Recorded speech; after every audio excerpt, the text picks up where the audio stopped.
All right, how's everybody doing today? Hotep, hey, this is Michael Imhotep, founder of the African History Network, host of the African History Network show. I'm a talk show host, researcher, lecturer, writer, and historian.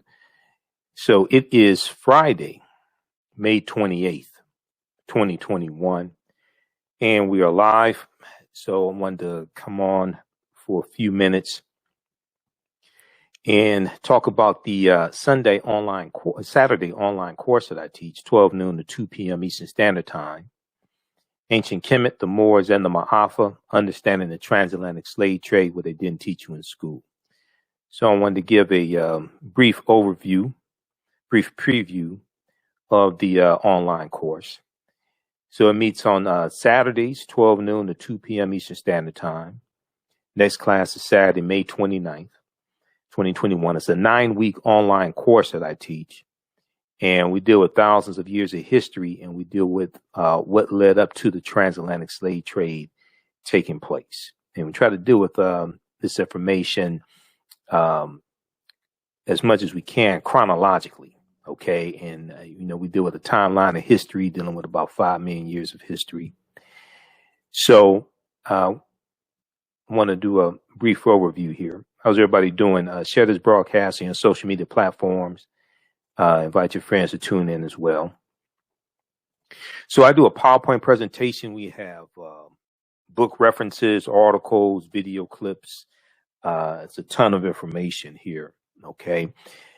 So I want to do I'm going to pull up the PowerPoint presentation here so we can do a brief overview. Let's flip over to this. All right, so last Saturday, our guest speaker was archaeologist Sister Nubia Wartford. She is an archaeologist from Detroit, and she travels to the Sudan and does archaeological digs. So we do the class live. All the sessions are recorded, so you can go back and watch it over and over again. Okay, so as soon as you register, you can watch last week's class. And we have the information also at our website, AfricanHistoryNetwork.com, AfricanHistoryNetwork.com. The class is regularly $130. It was on sale for $80. Since we're about halfway through the class, price has been reduced to $60. Okay, so as soon as you register, you can watch the first few classes. You'll be ready for Saturday, May 29th. We talked about Amana Shikito, one of the African female rulers of Nubia, Amana Shikito, also known as the Kendaki of Merowe, where the queens, this dealt with ancient Kush, because when we had Sister Nubia speak to the class, we talked about the origins of ancient Kush and African queens of antiquity. And we talked about the Kendakis, who are also called the Candaces, these queens, these African queens. The Kendakis of Merowe were the queens of the kingdom of ancient Kush, who ruled from the city of Merowe circa 284 BCE, before the Common Era, to 314 Common Era, in what is now the Sudan. The renowned kingdom of Kush, also known as the kingdom of Napata, the kingdom of Kerma, the Merowitic kingdom or sometimes called Nubia by some people, is one of the ancient civilizations that were advanced in terms of organization, culture, and politics. Its capital, Merowe, located on the Nile in the region of modern-day Sudan, flourished from trade in goods many did not have. But what also made it stronger was the monarchy, largely controlled by African women. Okay, so this is last week's class. This is some of what we talked about. So what we're seeing now, and I'm going to post a link here, people can register for the online course. And as soon as you register, you can start watching the content. You can watch from around the world. What we're seeing now taking place across the country, we see an attack on teaching history pertaining to African Americans. We see an attack on the 1619 Project. We see an attack on what's called critical race theory. And Republicans are attacking this, even though most of them have no clue what critical race theory is. Okay, and they're just lumping into a category teachings about race that they don't like, and calling that critical race theory. So I'm going to give you a brief overview of what we cover in the class, but we have to look at what's taking place right now, okay, in this country. There's a concerted effort to suppress the teaching of the history of slavery properly, teaching the history of slavery, really teaching the history of systemic racism and things like this. There's a concerted effort in Republican-dominated states where you have Republican governors, Republican state legislatures, to keep this history from being taught. If we look at what's taking place right now with the commemoration of the Tulsa Race Massacre, we see that there was a concerted effort for at least 50 years to suppress what actually happened in Tulsa, Oklahoma, and keep it from being taught in schools, keep books from being written, etc. And even today, the Tulsa race, the Tulsa Massacre Commission, the Commemoration Commission, they've raised $30 million for the commemoration that's taking place. And none of that money has gone to the survivors of the Tulsa Race Massacre or their families. None of that money has gone to them. The Tulsa Race Massacre Centennial Commemoration, okay, in Oklahoma, is controlled by white people, controlled by Republicans, and they don't want to pay reparations to the survivors and their descendants, anything like this. So you still have this fight to keep the history from being taught. Whoever controls the teaching of the past will control the trajectory of the future. Whoever controls the teaching of the past will control the trajectory of the future. Okay, so if we look here, this was one recent article. This is from March 4th, 2021. Mock slave auctions, racist lessons, how U.S. history class often traumatizes, dehumanizes Black students. And every February, I talk about what I call slave lessons gone wrong, and lessons like Black History Month lessons in schools where they talk about slavery, etc. And they're doing reenactments and mock slave auctions and things like this that traumatize African American students. Okay. And this is how you don't want to teach the history. But this article here from USA Today gives some insight into that. And there's a study from the Southern Poverty Law Center that I oftentimes reference, and we talk about it some in the online course. There's a study from the Southern Poverty Law Center called Teaching Hard History American Slavery, Teaching Hard History American Slavery. And this study deals with how the history of slavery is being incorrectly taught in schools all across the country. Okay. Then it makes numerous recommendations on how to more correctly teach that history. Teaching Hard History American Slavery. You can go to splcenter.org, Southern Poverty Law Center website, splcenter.org, and you can download it there. It's free to download. It's about a 52-page study. Okay, so then this is another recent article. This is from February 10th, 2021. This deals with Republican state lawmakers want to punish schools that teach the 1619 Project.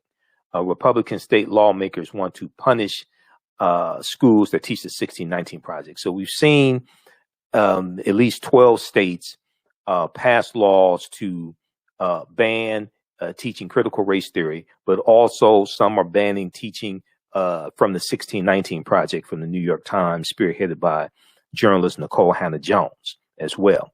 There's a concerted effort to attack teaching African American history, teaching about the history of slavery, teaching about systemic racism.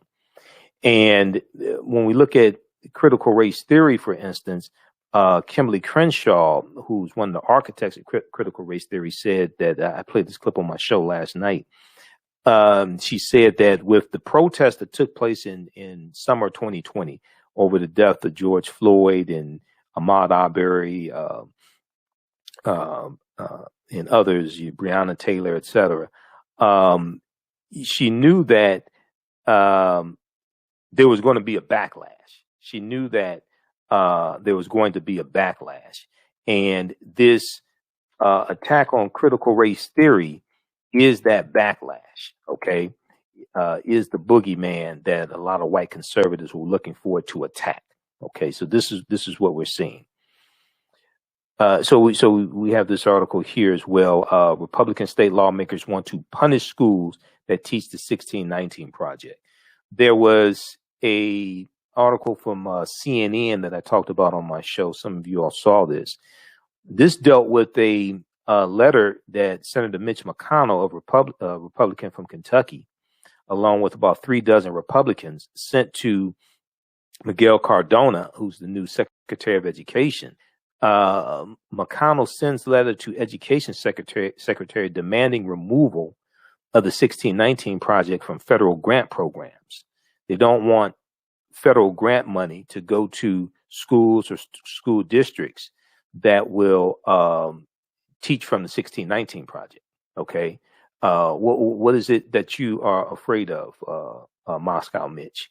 What is it that you're afraid of? Okay. And, you know, they say that teaching, you know, the project is divisive and different things like this, right? They don't want the history taught. McConnell claims these programs, such as the 1619 Project, reorient the view of American history, quote, on their intended purposes toward a politicized and divisive agenda. Okay. So once again, we see this continue to happen. We see efforts to suppress the history and keep this history from being taught, especially when you talk about systemic racism. Okay, let's continue here. I want to go back to the PowerPoint presentation. And then, you know, talking about Tulsa, we see that the governor, Governor Kevin Stitt, he just signed into law a bill that bans teaching critical race theory. Now, he says it doesn't ban teaching about the history of slavery, but they really don't want to teach about systemic racism and things like that. And he said it doesn't ban teaching about the history of the Tulsa Massacre. But you have to talk about white supremacy and systemic racism and things like this to talk about the Tulsa Massacre. Okay. If you want to do it properly. Oklahoma governor signs ban on teaching critical race theory. Oklahoma public school teachers will be prohibited from teaching certain concepts of race and racism under a bill signed into law by Governor Kevin Stitt. He's the governor of Oklahoma. Okay, this is where Tulsa is. This is where you're having this 100th commemoration of the Tulsa Race Massacre. And this is a GOP-backed bill that prohibits teaching so-called critical race theory. Most Republicans can't tell you what it is. He signed this bill into law. This was Friday, May 7th. And Governor Kevin Stitt said in a video on Twitter, "Now more than ever, we need policies that bring us together, not rip us apart. As governor, I firmly believe that not 1 cent of taxpayer money should be used to define and divide young Oklahomans about their race or sex. That is what this bill upholds for public education." Okay. It's interesting that Governor Kevin Stitt is not advocating for reparations for the survivors and descendants of the Tulsa Race Massacre. See, once again, there's a concerted effort to attack teaching this history. Okay. So let me continue. Let's look at some of what we cover in the online course. This is a 9-week online course that I teach. Teaching on Saturdays, 12 noon to 2 p.m. Eastern Standard Time. Ancient Kemet, the Moors, and the Maafa, understanding the transatlantic slave trade, what they didn't teach you in school. How's everybody doing? All right. This is Teaching Hard History of American Slavery. This is the study I was just talking about, so you can download that from the Southern Poverty Law Center. And I first found out about this study. There was an article from, we talk about the study in the class. There was an article from theatlantic.com from February 2018 called What Kids Are Really Learning About Slavery. What Kids Are Really Learning About Slavery. And This article talks about the study, and it says a new report finds that the topic of slavery is mistaught and often sentimentalized, and students are alarmingly misinformed as a result. And one of the things they talk about in the study is that they did a survey of 1,000 12th graders across the country, and they found that only 8% of 12th graders surveyed could identify slavery as the main cause of the Civil War. Only 8%. Fewer than 1/3, or only 32%, could correctly name the 13th Amendment as the formal end to U.S. slavery, with a slightly higher share, only 35%, choosing the Emancipation Proclamation of January 1st, 1863, and fewer than half, or 46%, identified the Middle Passage as the transport of enslaved Africans across the Atlantic Ocean to North America. You can read this article in full, What Kids Are Really Learning About Slavery, from the Atlantic.com, February 1st, 2018. Okay. All right. So here's some of what we deal with in the online course. We deal with ancient African history. We deal with the transatlantic slave trade. We deal with different periods of time. What was the transatlantic slave trade? What were some of the events that led up to the transatlantic slave trade starting? What role did Christopher Columbus play in the transatlantic slave trade? Because Columbus is crucial to the spread of the transatlantic slave trade. He's crucial to those 4 voyages that Columbus went on, starting August 3rd, 1492, when he set sail on the Nina, the Pinta, and the Santa Maria. This is crucial for the spread of European powers, the spread of capitalism, racism, the exploitation of indigenous people. Because and also it's important to understand that Columbus never came to the land that we call the United States of America. Columbus never came to the land that we call the United States of America. The closest he came here was Cuba, which is 90 miles away, about 90 miles away. Okay. He's going into the Caribbean. He's going to Haiti and Jamaica and Cuba, Puerto Rico, Honduras, Panama. The land we call the United States of America, Columbus never comes to this land. Okay. Which is extremely important to understand as well. All right. So we talk about what were some of the events that led up to the transatlantic slave trade starting. And we go through a timeline of history as well, going over tens of thousands of years of history and going through leading up to the transatlantic slave trade taking place and better understanding it. Because all this history impacts what's taking place today.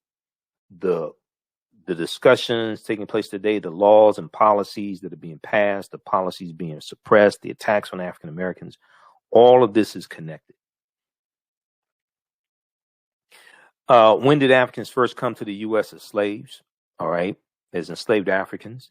And we talk about 1619 a lot, but the Spanish were taking Africans into the territory we call South Carolina in 1526. This is 93 years before 1619. But then also African people were in this land going back tens of thousands of years ago. And we deal with this in the class as well. This is what Dr. David Imhotep talks about in his book, The First Americans Were Africans, Documented Evidence. The first Americans were Africans, documented evidence, because this was our land stolen from us. These were the Khoisan. The Khoisan come from Southern Africa. They have the oldest DNA on the planet. There's evidence of them being in South Carolina dating back at least 51,700 years ago. There was a big discovery made in South Carolina in 2004 by Dr. Albert Goodyear. And Dr. Albert Goodyear is a archaeologist he's a professor of archaeology at the University of South Carolina. And there was a discovery. I'll show you this information in a minute. There was a discovery made in Allendale County, South Carolina. And it showed they found 13 different types of evidence, thoroughly documenting an African presence, dating back at least 51,700 years ago. at least 51,700 years ago. So now, this is not saying the transatlantic slave trade did not happen. That's not what I'm saying. I'm saying we have to understand thousands of years of history leading up to the transatlantic slave trade taking place. All right, so we deal with when did Africans first come to the U.S. as enslaved Africans, and who was here prior to that. Also, extremely important to understand. African people were in this land before Native Americans came into existence. Okay, we were here before the people who we call Native Americans came into existence. Once again, this does not mean that the transatlantic slave trade did not happen. Yes, it did. But you have to understand tens of thousands of years of history prior to the transatlantic slave trade taking place. Did Africans sell themselves into slavery? We deal with that complicated history because the way it actually happened is not usually properly taught. Were African people in America before the slave trade? Absolutely. The 800, we deal with the 800-year occupation of Europe by the Africans known as the Moors. And the Moors are taking the teachings from ancient Kemet, ancient Egypt, and from the Nile Valley region of Africa. They're taking this into Europe. These teachings are going to bring Europe out of the Dark Ages. Then Europe goes into another age called the Renaissance age, an age of enlightenment. And everything that we taught Europeans is going to come back to kick us in the behind. Okay, and we're going to see how all this is going to lead to the transatlantic slave trade taking place. Oftentimes, when the transatlantic slave trade is taught, they start in the 15th century, mid 15th century. They may start with 1441 with the Portuguese going into Mauritania. And they act like this is the first time that Africans came in contact with Europeans. Europeans came in contact with Africans. No. And I'm not talking about Greece and Rome. I'm talking about just go back a few hundred years before the transatlantic slave trade starts. The Europeans are dealing with the African Moors all throughout Europe. Okay. And a resentment is going to build up. You know, the transatlantic slave trade is really a continuation of the wars that the Africans and the Europeans were fighting in Europe. And Europeans dealing with the African Moors, and the Moors are intermixing into the European population, changing the complexion of Europeans to various extents, depending upon which European country you're talking about, especially in Spain and Portugal. Especially in Spain and Portugal, we see it in Italy, we see it in Sicily, okay, to a lesser extent in England, but it's going to take place in England as well. This is how you get the Queen Charlotte Sophia, who you see portrayed in the the show Bridgerton.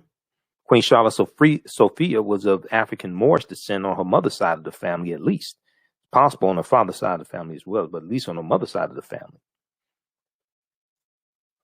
Okay, so we deal with shocking archaeological evidence, shocking archaeological discoveries that are causing experts to rethink everything.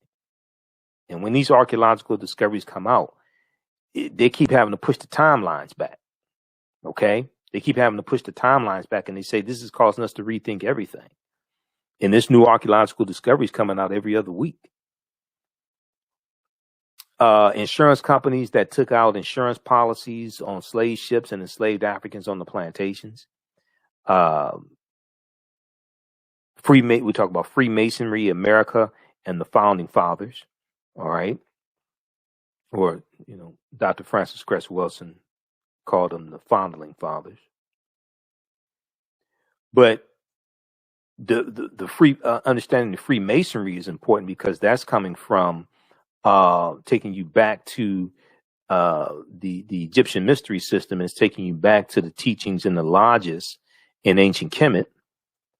And these are the teachings that the Moors are going to take into Europe, and Europeans are going to learn this information. We do with the origins of the term America, Africa, and it's so much we do with in the class. It's a 9-week online course. I'm just giving you just a brief overview here. I talk about the problem with slave movies and why we're being bombarded with slave movies and slave themed TV shows. We have the new Underground Railroad TV show. And I tell you right now, the slave movies, I don't watch slave TV shows, number one. I don't do that. Two, slave movies, I don't go to the theater. I can't watch that in the theater. It's too traumatizing. I have to watch it when it comes to cable or get it on DVD or something like that, or pay-per-view, digital download, whatever it is. And I have to watch it in bits and pieces because it's traumatizing. But, you know, okay, well, I'll leave it there with the, oftentimes these, sometimes with slave themed TV shows, people may mean well, but you have to ask the question, why don't they make TV shows of Africans in antiquity? Why don't make TV shows of the Songhai Empire in Mali and Ghana, in the University of Sankore in the city of Timbuktu, in the Mali and Songhai empires? Why don't they make TV shows about ancient Kemet, ancient Egypt, the Nubian empires, the 25th dynasty? Why don't they make TV shows about that?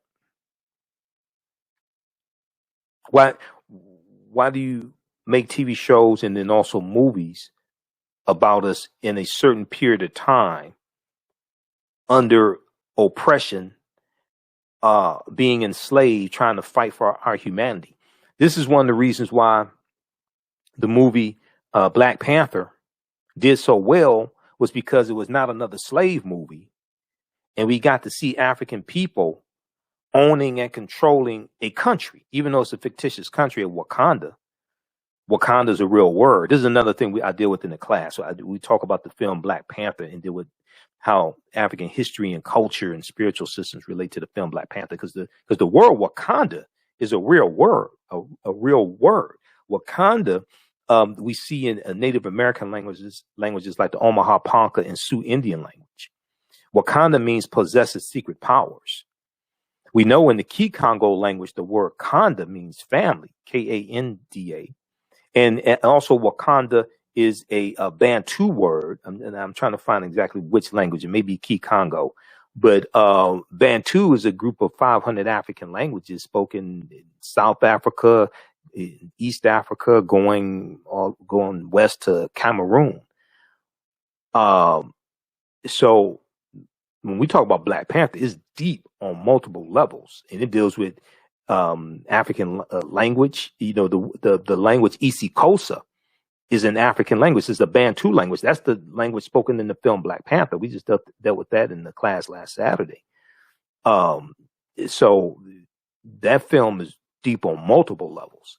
There are 11 different African cultures that we see represented in the film Black Panther. Okay, so even though it comes from Marvel Comics, and Black Panther was introduced in July 1966, Fantastic Four comic book, but it relates to African history and culture. Okay. I've done extensive lectures dealing with the film Black Panther. When we look at Bantu languages, okay, what is Bantu? Let me pull this up. I'm going to my lecture dealing with the film Black Panther. How's everybody doing today? Okay, who still needs to register for this online course?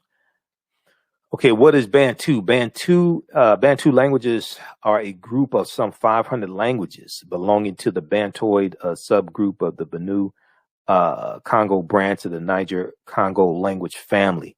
The Bantu languages are spoken in a very large area, including most of Africa from southern Cameroon eastward to Kenya and southward to the southernmost tip of the continent of Africa. 12 Bantu languages are spoken by more than 5 million people, including Rundi, Rwanda, Shona, Kosa or Isikosa. Isikosa is the language spoken in the film Black Panther that you see the Wakandans, that you see T'Challa and General Okoye and Lupita Nyong'o's character, you see them speaking. That's Isikosa.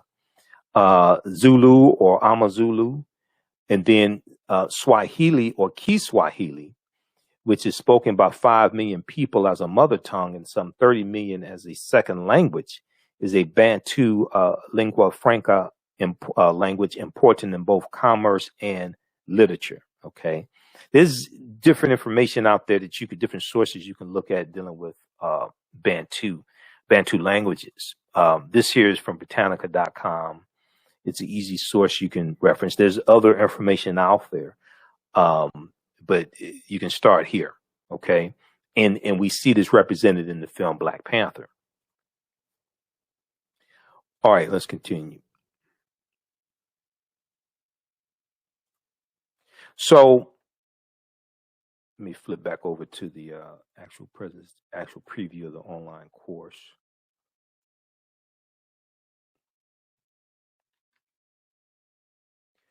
All right, so these are some of the things that we deal with in the online class. It's a 9-week online course. It meets Saturdays 12 noon to 2 p.m. Eastern Standard Time.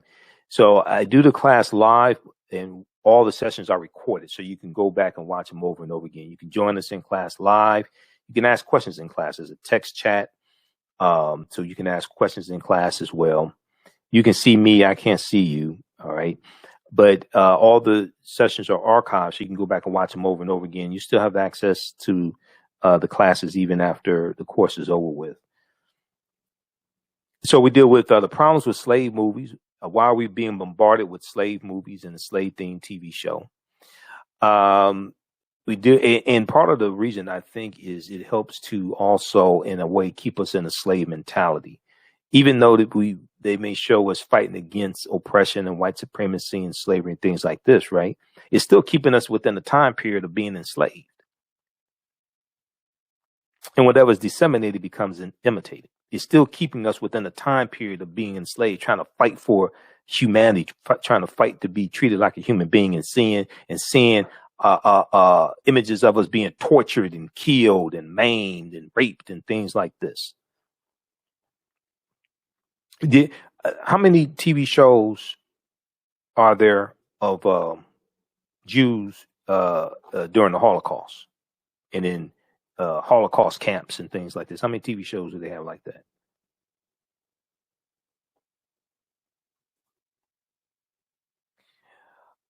We do it Alset and Heru, who the Greeks called Osiris, Isis, and Horus, and the origins of the Immaculate Conception story.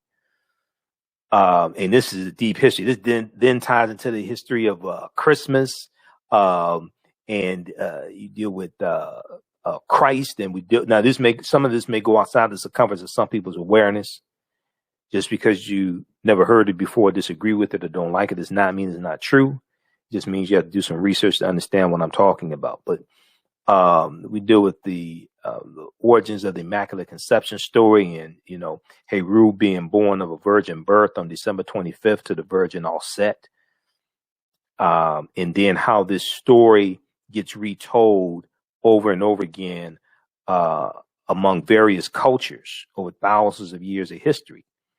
And you look at the word Christ, if you look at the word Christ in the dictionary, it takes you back to Christos, the Greek Christos, Christ meaning anointed. Christ is a title, not a name, but it takes you back to the Kemetic, the Egyptian Ka-rest, K-A-R-S-T, Ka-rest, meaning the rising of the spirit, Ka meaning spirit, and rest meaning to rise, the rising of the spirit. We see where these concepts come from, the origins of these concepts, and they go through the filtration system of various cultures, and they become Europeanized and corrupted, etc.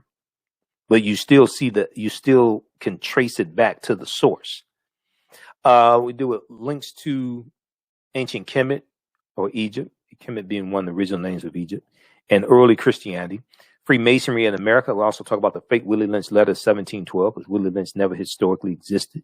The letter has been proven to be a fraud. The words in the Willie Lynch letter that didn't even exist in early 18th century in 1712. So Professor Manu Mpem, who I've interviewed a number of times, Professor Manu Mpem has done extensive research on the fake Willie Lynch letter 1712. And at his website, he has he has some essays he's done, Death to the Willie Lynch letter, manuampim.com, manuampim. Manuampim.com is his website. You can check that out there. Okay. So these are some of the things that we deal with in the online course that I teach. We also have I'm going to post a link here again so you can register. It's also on the homepage of our website, AfricanHistoryNetwork.com, AfricanHistoryNetwork.com. So when you go to the website, you scroll down, you see the information for my radio show. I'm on Monday through Friday, 9 p.m. to 11 p.m. 11 p.m. to midnight, Monday through Friday, Eastern Standard Time. Sundays, 9 p.m. to 11 p.m. on 9:10 a.m. to Superstation WFDF, and we broadcast here on our Facebook fan page, the African History Network, and my YouTube channel, Michael Imhotep, my YouTube channel. You can listen to audio podcasts here. You can download the iHeartRadio app, listen to the show live, and you can listen to the different shows on 9:10 a.m. to Superstation WFDF. I'm a radio talk show host here in Detroit. You can click here to read articles that I've written. We have the information for the online course here. You see the flyer. So the course has been discounted down to $60. It's a 9-week online course. We're about halfway through the course, so it's been discounted to $60. You can click right here to register. It takes you to the next page, and click here to enroll. So as soon as you enroll, you can start watching the content. You can watch last week's class, and you'll be ready for our next class, which is Saturday, May 29th. So the class meets Saturdays, 12 noon to 2 p.m. Eastern Standard Time. We meet online, and it's a visual presentation. And then we have book references, articles, video clips, all types of information. And this is Dr. David Imhotep, so I reference his work in the class as well. He spoke to my class a couple months ago when I taught it back in February and March. But we reference his work, The First Americans Were Africans, Documented Evidence, in the class. And page 14 of his book deals with the discovery that I told you that was made in Allendale County, South Carolina in 2004. 2004, Dr. Albert Goodyear made this discovery. And they found 13 different types of disciplines 13 different types of evidence to thoroughly document an African presence in this country going back at least 51,700 years ago. They found artifacts, architecture, campsites, carvings, Egyptian writings, footprints in lava, genetic M174D haploid groups dealing with DNA and genetics. They found linguistics, paintings, skeletons, skulls, structures, and tools. 13 different types of evidence to document an African presence in this country going back at least 51,700 years ago. Now, here is a picture of Dr. Albert Goodyear.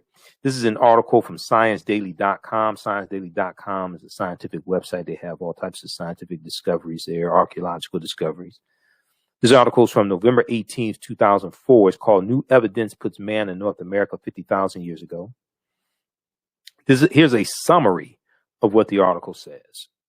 This is the summary from ScienceDaily.com. It's not my summary. It's the summary from ScienceDaily.com. It says, radio tests of carbonized plant remains where artifacts were unearthed last May along the Savannah River in Allendale County by University of South Carolina archaeologist Dr. Albert Goodyear indicate that the sediments containing these artifacts are at least 50,000 years old, meaning that humans inhabited North America long before the last ice age. Meaning that humans inhabited North America long before the last ice age. These were the Khoisan, who come from southern Africa. They go all around the world. They have the oldest DNA on the planet. These are the short-statured Africans, ancestors to Dainu and the Twa. We were here even before Native Americans came into existence. This does not mean the transatlantic slave trade did not happen. That's not what I'm saying. I'm saying we have to understand like the last 50,000 years of history. We were here tens of thousands of years in this land before the transatlantic slave trade took place. Yes, it did happen. But you have to understand thousands of years of history before the transatlantic slave trade happens. All right, so those are some of the things we deal with in the online course. I'm going to post a link here. Once again, you can register for it. You can watch from around the world. You can watch on your tablet also, and a lot of smartphones work. It's best if it's on a larger screen, but a lot of smartphones you can watch it on. Also, if you watch online, like on a computer or tablet, Google Chrome, that web browser works best. Google Chrome works best if you the course. All right, so be sure to listen to my show Sundays, 9 p.m. to 11 p.m. Eastern Standard Time, and Monday through Friday, 11 p.m. to 12 midnight Eastern Standard Time. And we broadcast here, and we're also on 9:10 a.m. Superstation WFDF in Detroit. And if you can listen around the world, you can download the iHeartRadio app and listen live. Also, if you'd like this type of information, you want to support the African History Network, you can do so through Cash App, $ the AHN Show through Cash App, $ the AHN Show through Cash App, or through PayPal, paypal.me /the AHN Show, paypal.me /the AHN Show. Okay. So this is just a brief overview of some of the things that we deal with in the online course. It's a 9-week online course. Like I said, we deal with thousands of years of history. We deal with ancient Kemet, ancient Egypt, Nubia, Ta-Nehisi. We deal with Ghana, Songhai, Mali. This is something very important also. I talked about Freemasonry. And we see the Tekken here. The Tekken is a ancient African symbol of resurrection coming from the story of Aset and Heru. But it's also the Washington Monument. The Washington Monument is a Tekken. We know George Washington was a Freemason. We see symbols of ancient Africa that are incorporated into Freemasonry. But very quickly here, if we look at Egypt on the Potomac is one of the books that I reference in the course. You don't have to buy any of these books to follow along in the class, but if you want to get them for your personal library, for your children, etc., that's fine. Also, your children can use the online course. I would say it's PG-13. Okay, I don't curse a lot. It's not overly graphic or things like this, but we're dealing with some adult subject matter because we're dealing with history and slavery, etc. So I would say it's PG-13. But very quickly here, page 18 and 32 of Egypt on the Potomac by Tony Browder. He says the word Mason is derived from the Latin words mass and sun. Mason means child of light and expresses the desire to pursue light, which is a metaphor for the sun, which symbolizes knowledge. The term child of light or sons and daughters of light was first used to identify students who had completed 42 years of study in the temples of ancient Kemet, ancient Egypt. Many Masonic temples were modeled after the temples of ancient Kemet, places where light or knowledge is imparted in a series of steps or degrees. So the whole concept of liberal arts colleges comes from ancient Kemet. It comes from the 7 liberal arts that are taught there in the temples of ancient Kemet, the rhetoric and the logic, arithmetic, all different types of things like this. George G.M. James talks about it in Stolen Legacy. He talks about the trivium and the quadrivium, the 3 and the 4, breaking the liberal arts up into the 2 groups, the trivium and the quadrivium. But Browder deals with this in Egypt on the Potomac also. And historically, knowledge was an analogy for, or light was an analogy for knowledge. Light was a symbol of knowledge. The sun, a bright idea. Even today, when we talk about somebody has a bright idea, B-R-I-G-H-T, in reference to light. Okay. If you have a child in school and it's a smart child, you may say that's a bright child. If you have a child that's not so bright, not so smart, you may say that's a dim-witted child, or, D-I-M, or less light. Okay. When we look at the Dark Ages is a period of time of ignorance. Okay. The Dark Ages, ignorance and war, things like this. Then Europe comes out of the Dark Ages and then they go into another age called the Renaissance age. Okay. Which is an age of new enlightenment, light, L-I-G-H-T, new enlightenment and discovery and things like this taking place. All right. Okay. So these are some of the things we do with in the online course. You post a link here. You can register for it. Also at our website, AfricanHistoryNetwork.com, you can register as well. I've got to get out of here. See you all in class. Remember, right now it's correct. Wrong behavior is not over till we win Wakanda forever. And we'll talk to you next time. Peace.